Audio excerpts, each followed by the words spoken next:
star LeBron James is sidelined to start the season. And the team announced yesterday that he has sciatica on his right side and will be reevaluated in 3 to 4 weeks. Again, note that this is reevaluated, not playing in 3 to 4 weeks. And when asked when James could return, head coach JJ Redick said, quote, he is on his own timeline. So LeBron will be missing his team season opener. This is a first for him in his career. His 22 team season openers played, they are the most in NBA history. As we say hello to our senior insider, Shams Charania, who's here with more insight. Shams, what more can you tell us about when this injury actually occurred? Malika, my understanding is this injury for LeBron, this nerve issue, first occurred in late July, early August during an on-court workout. So it's now 2.5 months and counting that he's had to deal with it and manage it. So even before the Lakers media day on September 29th and the start of training camp, I'm told LeBron James had not done much basketball for well over a month prior to that. So it hasn't been a normal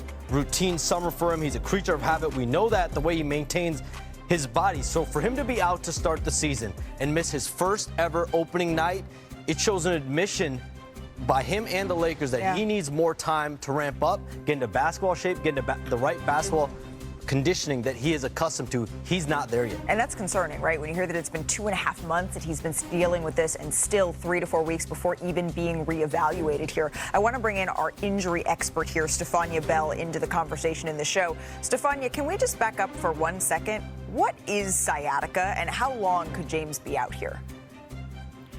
Sciatica really simply is irritation, inflammation, or compression of the sciatic nerve. It's all in the name.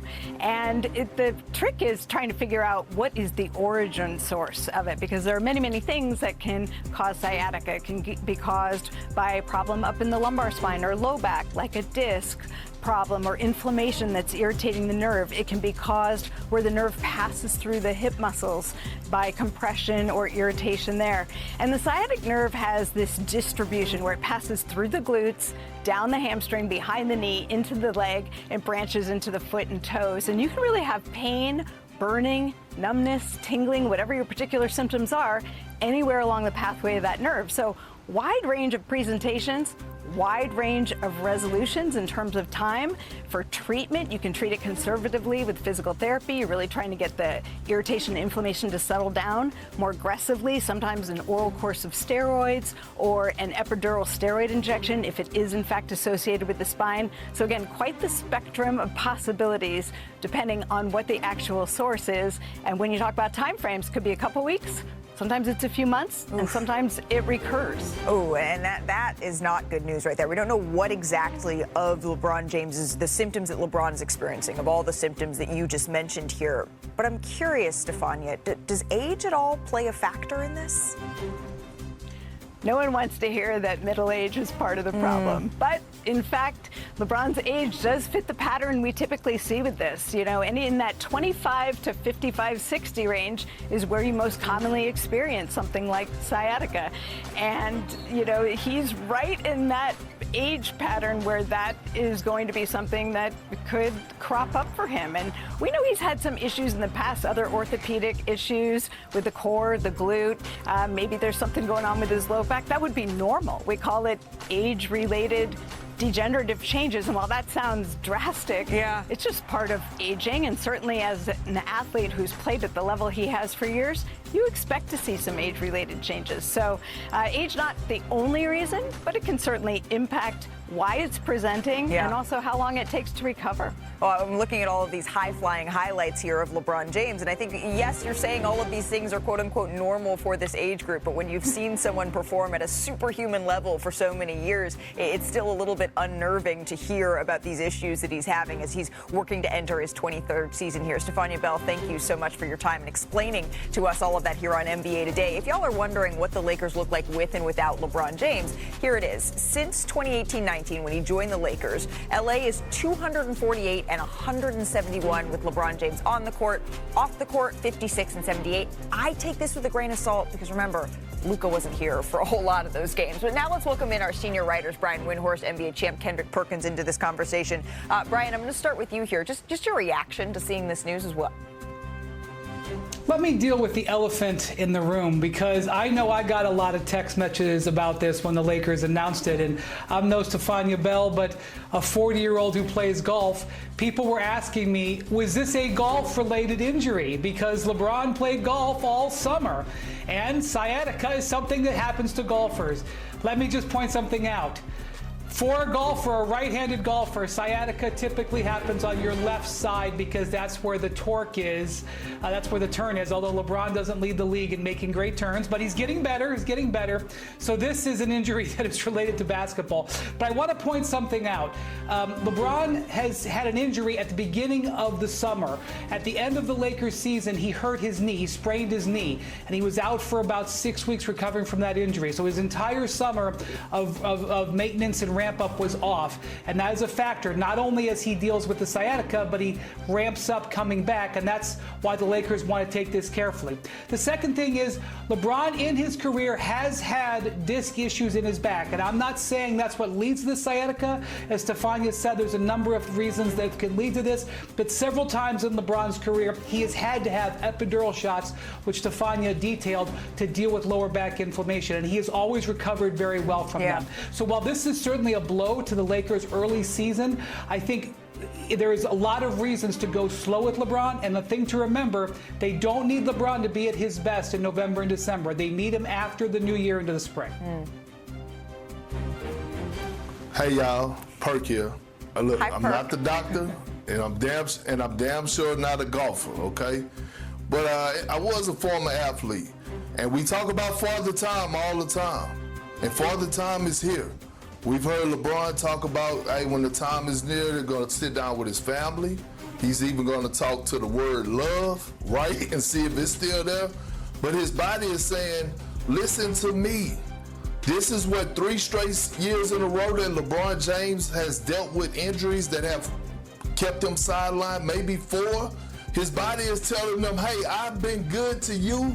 It's time for you to be good to me. It's time to shut it down. Not right now, but at the end of this season, I feel like this should be LeBron's last season, and he should really retire after this season. It's nothing more for him to accomplish. He accomplished everything. He's probably the all-time leader in every single thing. He's in the GOAT conversation. He's 41 years of age, and his body right now is telling him, hey, brother, be good to me. I need it. Well, I need it. This is the Father Time coming. We're not used to not seeing LeBron be available for opening night. It's never happened in the 22 previous seasons, as we mentioned here. But Wendy, I know he doesn't need to be at his best in November, but I think back to the conversation we had with Anthony Slater on this show yesterday about the Golden State Warriors and how this reminds him of their 2022 season, where they were perfect in preseason, and then they built this padding early on in the year in a tough Western Conference that allowed for bumps and bruises down the road.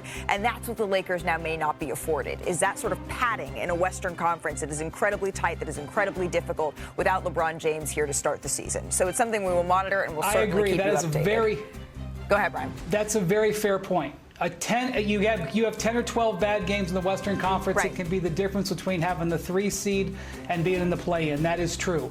But the Lakers have a guy in their mid-20s who is an MVP candidate, Luka Doncic. This is a contract year for Austin Reeves. Those are their 2 primary ball handlers.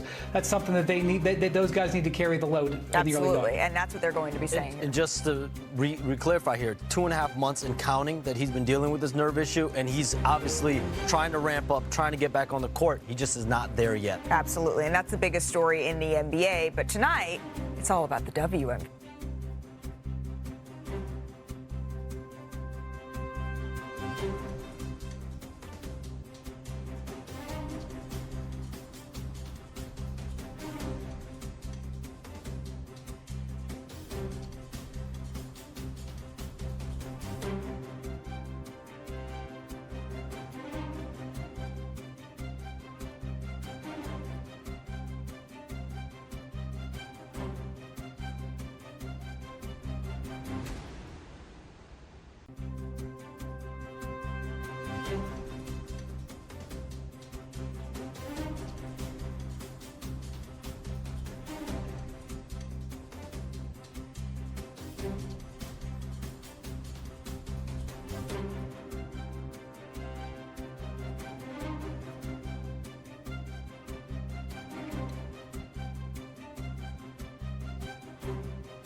you.